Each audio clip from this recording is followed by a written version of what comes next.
Hi. I might sound different because I'm crying. I'm making this video because I just found out that one of my good high school friends passed away. I'm not 100% positive of how, but it was my best. So I went to a continuation school. I met this kid when I went to school there.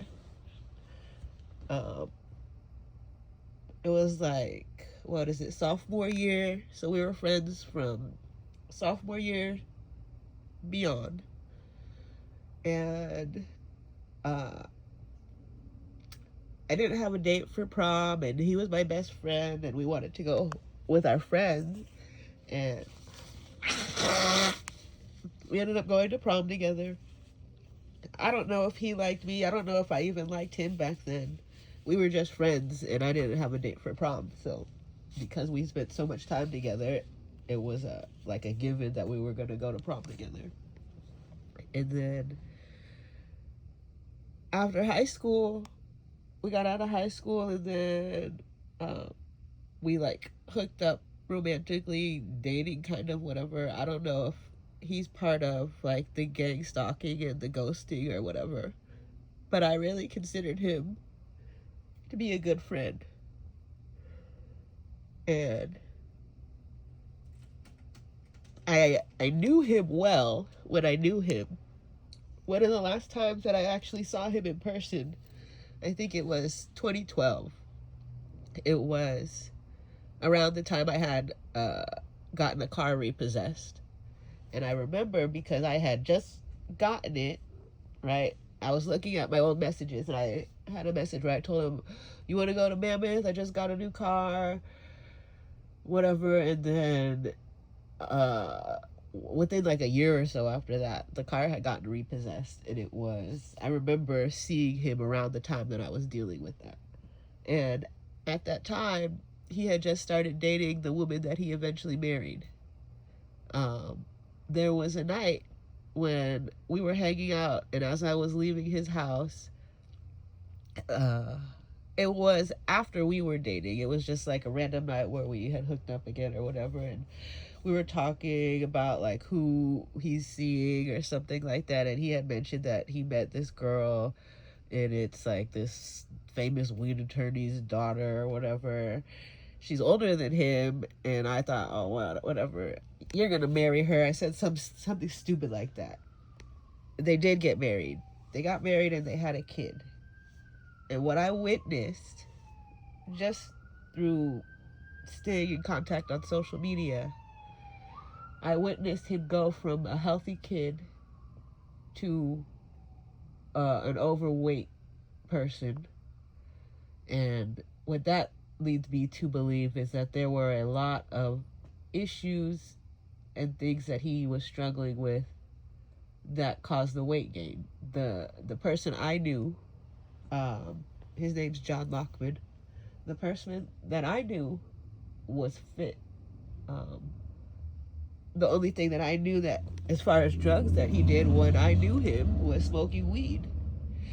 So, come to find out that his death was not of natural causes or the sort. And then I see some of the same mutual connections that we have, right?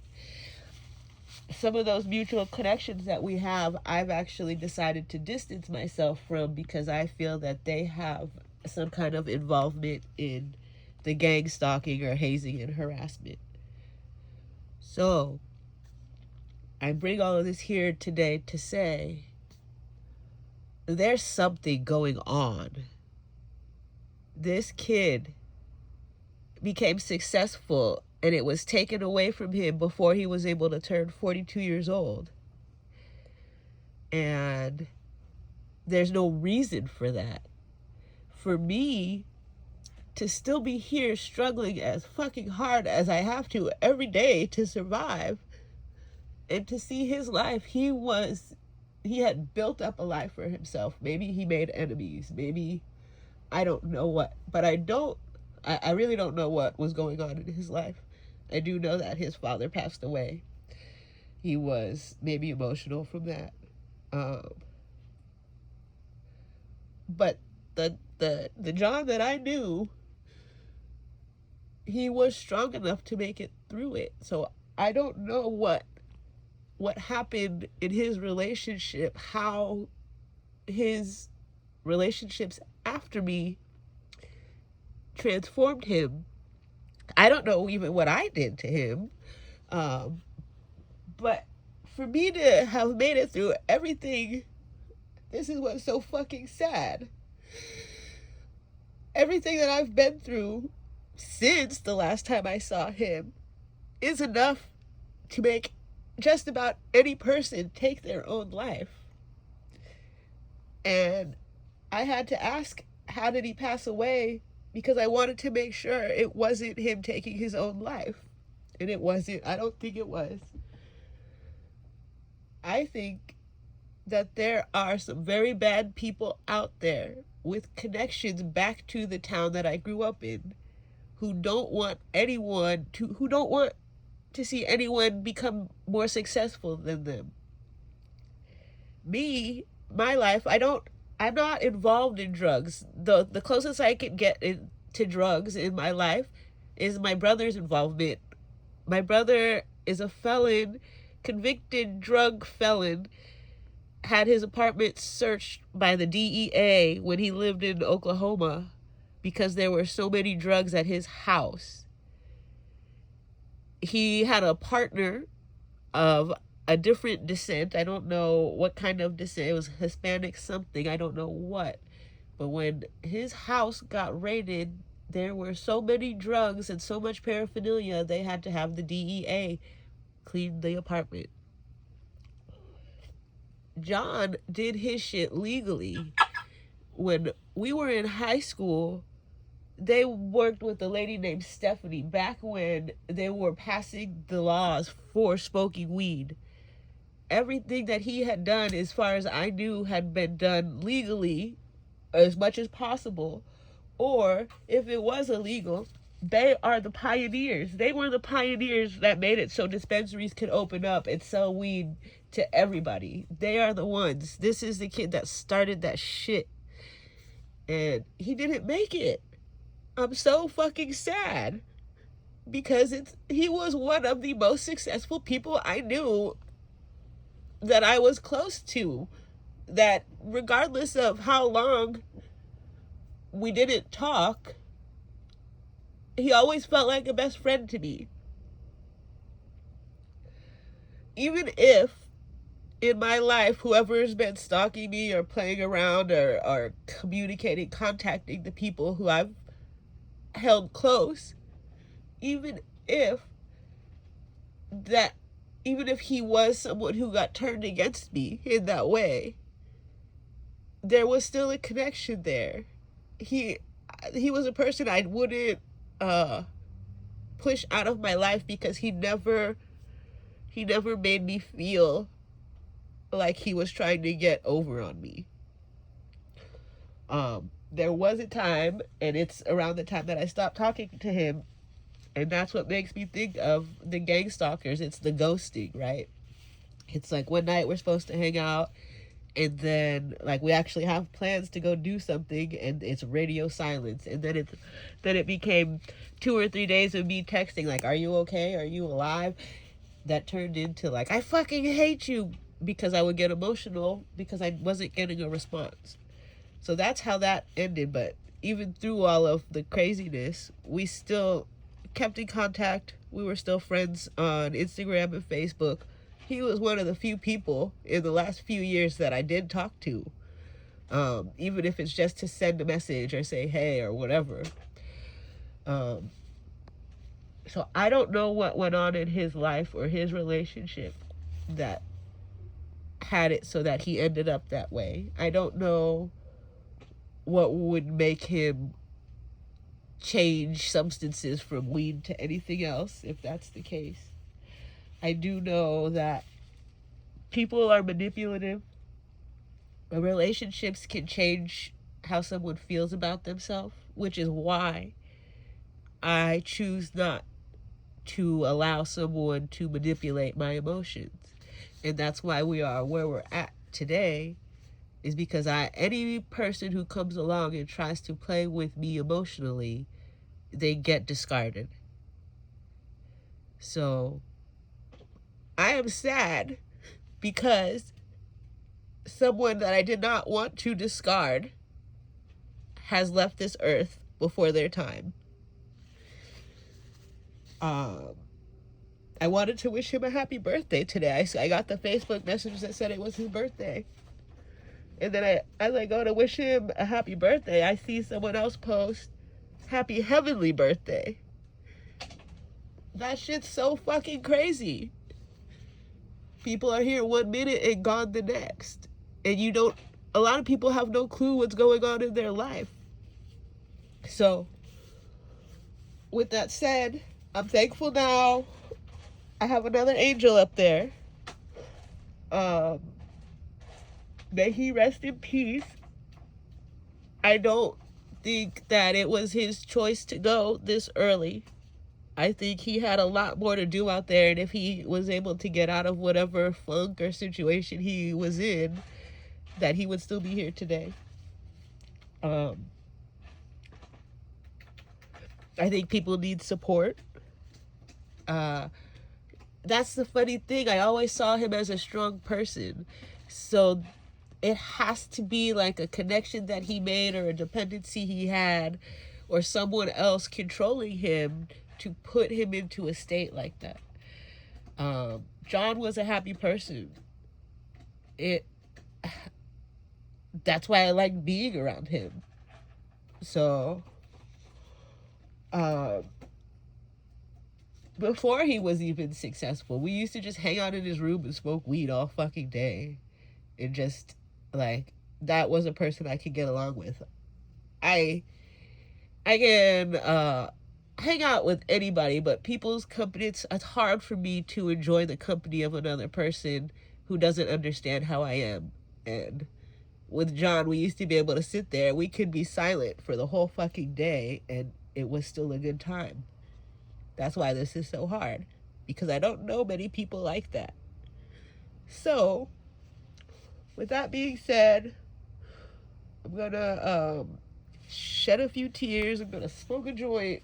Probably gonna go get a blunt wrap and really smoke a blunt for my homie, who I just found out is no longer with us. John, I miss you. I love you. But I don't think anybody will ever know the connection that we had. And I do think that whatever is going on in my life, some of those same people may be involved in what took him out. Which is why when I looked at his page and I saw some of the mutual connections that we still share, those are people I would like to avoid like the plague. I will mention, because it's factual, one of the friends that we shared is named Steve Hahn. Steve Hahn is a paparazzi. Was, I don't know.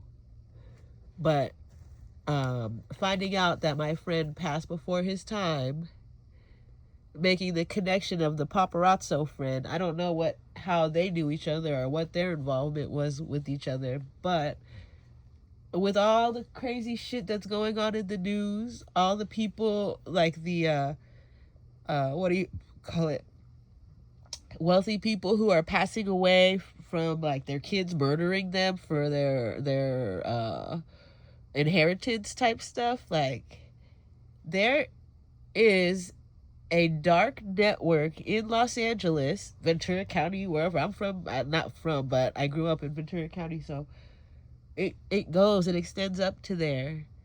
And I think that people need to know that anybody can be taken out any day. It's not worth it to use drugs. John was not, the John that I knew was not a drug user like that. He might have experimented, but he was not, at least the person that I knew, he smoked weed. I don't think there was ever a time that we ever did any drugs aside from weed together. So to hear that it was possibly an overdose is like beyond me. I think that somebody did that to him.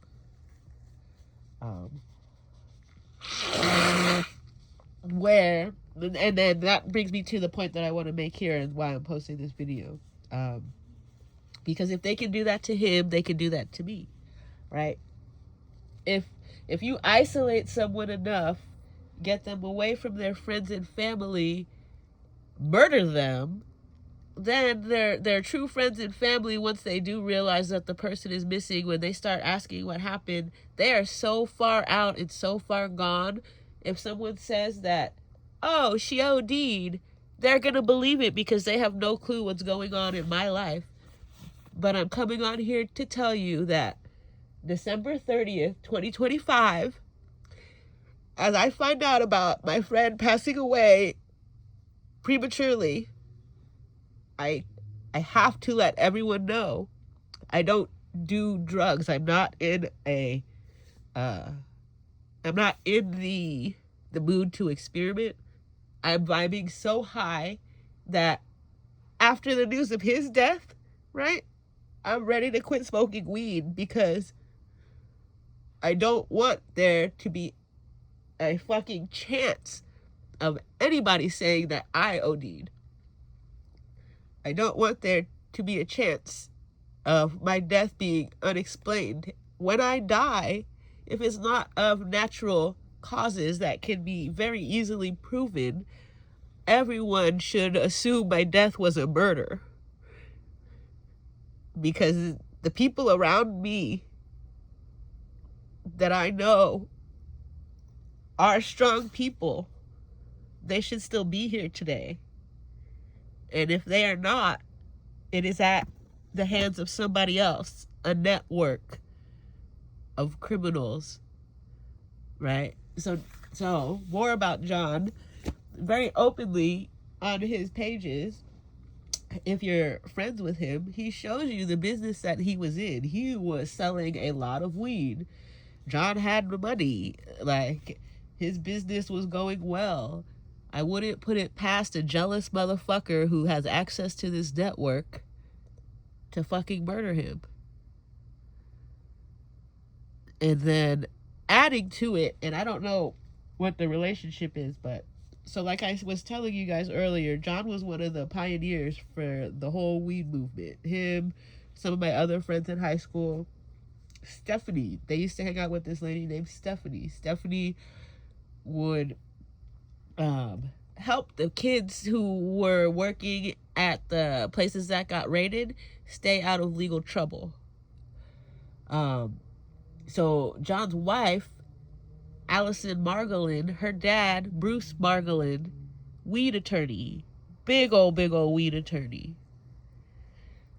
Why are so many of these people, well, not so many, just in my case, I've worked for law firms since 2003, right? So this kid marries an attorney's daughter. She's an attorney too.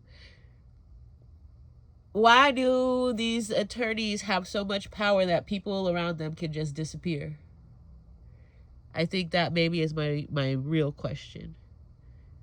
There needs to be an investigation. If I die before I'm 100 years old, somebody needs to go to jail for it.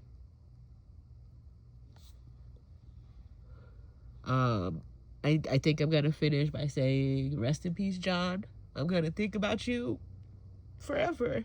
Like, it's really sad. I can't tell you the last time somebody died where I've cared this much.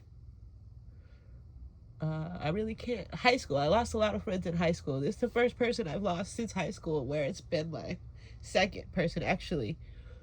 Alec was one of the first. Do you want to know Alec's connections? Alec knew Steve Hahn. Alec was the boyfriend of Cassandra Estevez, Charlie Sheen's daughter. When people around you start dying, start asking questions, okay?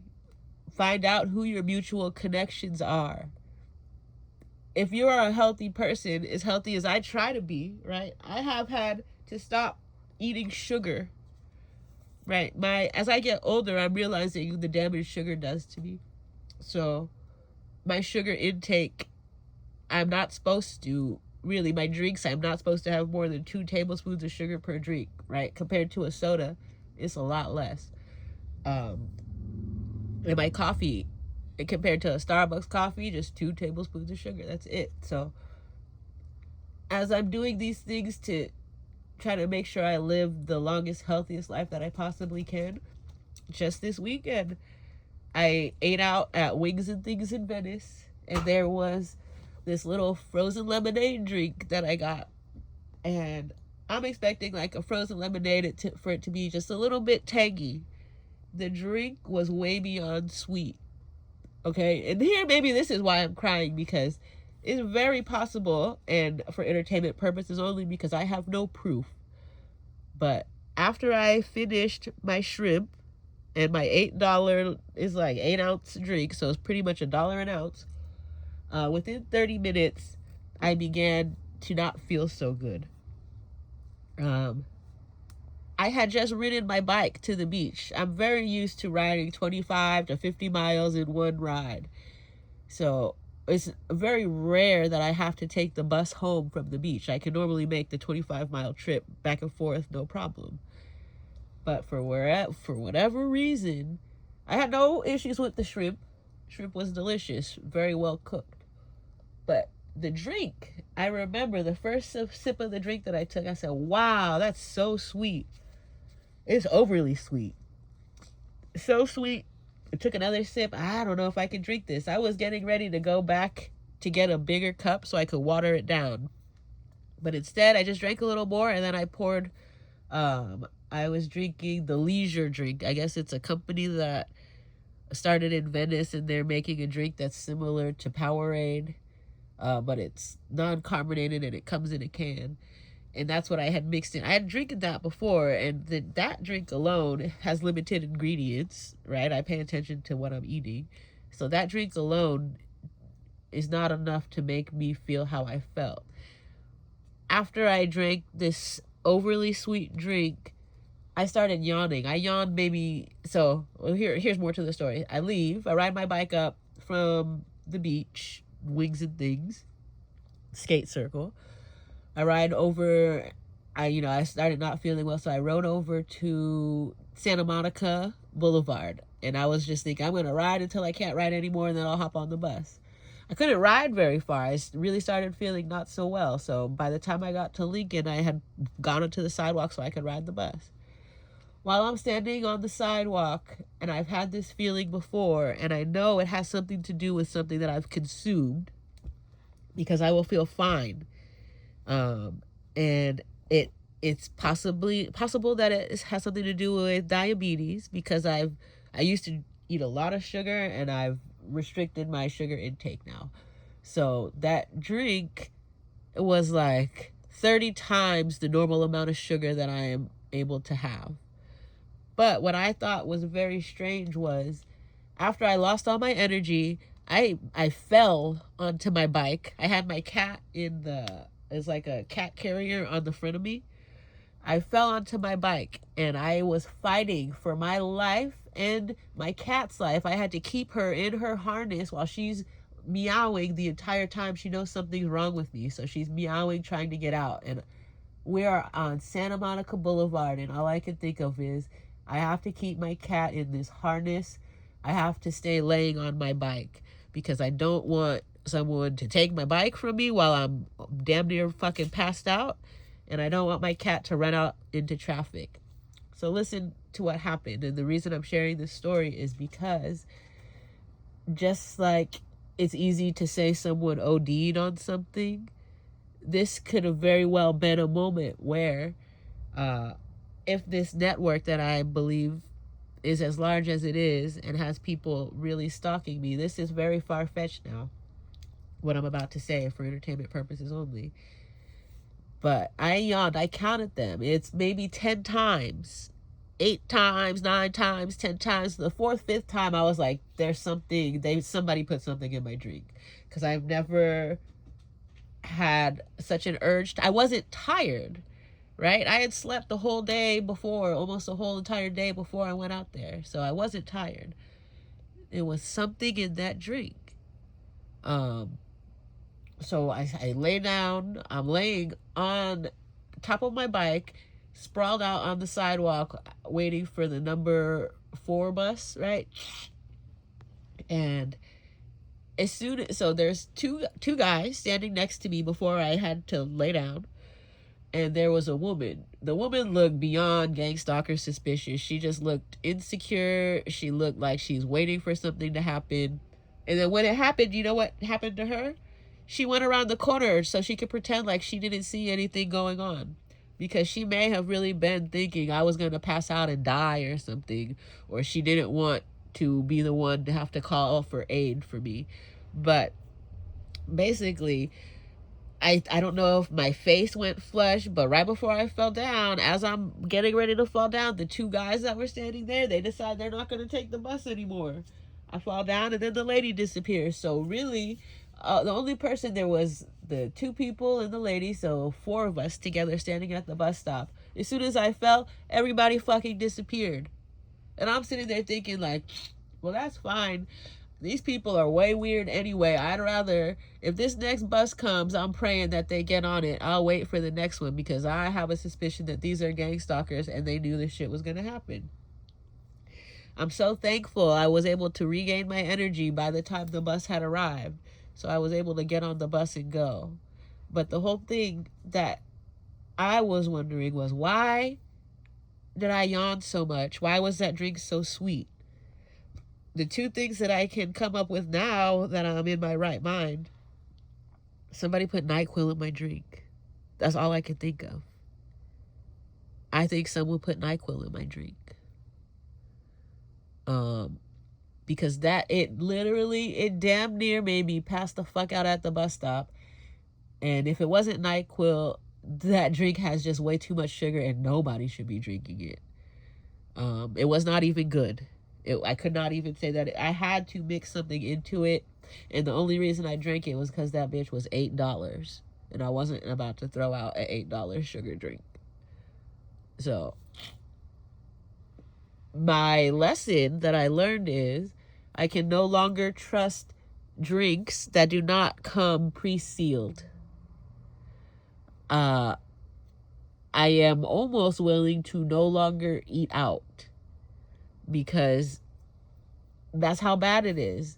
I just found out that a good friend of mine, who I do not think I haven't hung out with him in a while, so I cannot be sure, and I do know that he was going through some things in his life, but the person that I know very well was not that kind of drug user. Pothead for sure. They did not use hard drugs. So I bring this up because say that was something in my drink that was worse than NyQuil, or say that it was enough NyQuil to make me go night-night. I would have ended up losing my cat, my bike, possibly my life, because I wanted to drink a drink while I was out. I'm not doing that anymore. So all this does is make me more healthy. If I control every substance that I put into my body, you cannot say that it's a fucking overdose. The only things that I'm putting in my body are things that I can read. There's nothing foreign. There's nothing chemical. There's nothing lab made. Everything's organic. It's made it a lot harder to eat. But I now know that I cannot trust restaurants, food company employees. One of the things that I last remember, and I'm going to try to end this before it's 30 minutes, was Arby's. Before the Arby's in Hollywood closed down, they had some people who were playing this game. And I don't know if they had just heated my cup up and melted it to make it look like it, or if they really did. But they had, in their stalker game, made mention of battery acid in my drink. Now, when I drank that drink, it did taste a little bit funny. But again, I was like, I just paid $2, $3 for this. It's a Mountain Dew. I'm going to drink it. And I drank it. But then I sat there after I drank it and I looked at the cup and how the cup was all melted. And I thought, maybe they did put something in there. And then the Arby's closes down, and who knows? Maybe they did. But I drank that shit. So I want other targeted individuals out there to know that your stalkers are not above poisoning you. They will absolutely. When I worked at Cox Castle in Nicholson, someone spit in my drink. Spit in my drink or poured something that looked like spit in my drink. Because I had paid $15 for a bottle of very delicious coconut milk that I had been getting regularly, weekly. I would get 2 bottles of the coconut milk a week. So I know its consistency. And one of the bottles, when I brought it home, I actually have video. After I had put it in the refrigerator at work to keep it cold, I took it home. And then when I had poured it out, I noticed something in it. Something enough to make me pour it through a strainer. And when I had poured it through a strainer, the substance resembled mucus, spit. Something that should not have been in my drink. And because there were 2 bottles, I checked the next bottle and nothing was wrong with it. So, if you are a targeted individual, the people don't leave your drinks out. Don't leave food unattended. They will fuck with it. If it's just NyQuil is pretty harmless, right? Pretty harmless if I'm able to control myself. But if they make me pass out, they could murder me. It's the same as like a date rape drug. So I don't know if they did. I'm just saying that's what ended up happening to me after I left my house in a good mood. I was hungry, so I stopped to get shrimp. And then just because you need a drink to accompany your shrimp, and I will say, it may not have been wings and things because there was a second where I had left my drink unattended. But I do not think that the people there had anything that they were going to put in it. Or if they did, they were able to do it so quickly that I did not notice. But if you've ever had a drink at Wings and Things, that little frozen lemonade, let me know if you also think that it was extremely sweet. And maybe that will make me feel better and less like I drank a cup of NyQuil. By the way, I had the blueberry and strawberry mixture in it. Was just way too sweet. But the shrimp was bomb. Shrimp, I would only change one thing, but I'm not going to say it because everybody's taste is different. And I'm not a cook. If I were a cook and I cook shrimp like that, I would be so proud of how nice it turned out. So I wouldn't even change anything. But it was nothing wrong with the shrimp. That drink, though, that drink could have killed me. And whether I'm a diabetic or somebody put some shit. And I don't want to put it out there like, oh, they're putting shit in the drink. I'm just thinking, I don't trust anybody. And there were 2 opportunities, at least, for my drink to have something put in it. And that's all. So stay safe, my friends. Rest in peace, John. Let's all smoke a blunt. Have a good night.